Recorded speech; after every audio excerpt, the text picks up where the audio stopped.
Hey, and welcome to Unit 3. Last week, we identified the problem area that we wanted to gear our grant toward. This week, we're going to work on locating sources to flesh out our problem or need statement. And then next week, we're going to focus on actually writing that problem or need statement. First, a little bit about need or problem statements. This is the part of the grant, part of the story, where we are endeavoring to communicate to a grant maker or funder that, hey, this is a really big problem in our area. And while we don't want to lie or exaggerate, it is okay to paint a portrait that is kind of dark and dire, one that urgently needs attention and can be addressed with this grant. This week, we're going to gather sources.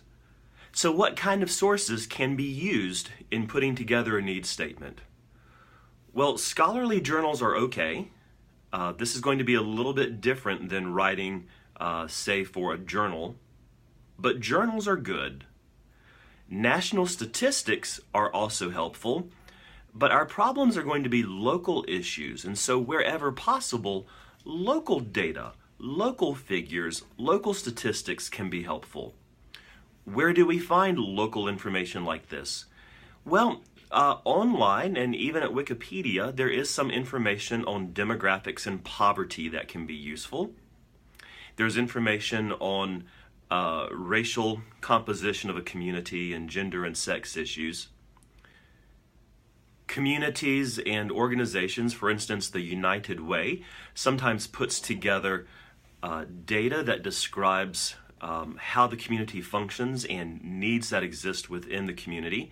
So there can be community level data that is accessible online. And newspapers and news stories can also be a useful source.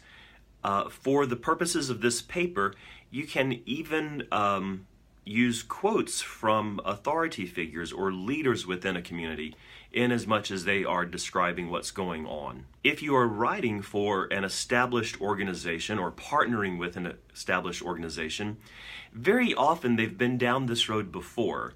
They have written other grants, related grants, where they have needed this kind of information. So there is a very good possibility that the organization already has the sort of information that you need somewhere within the organization.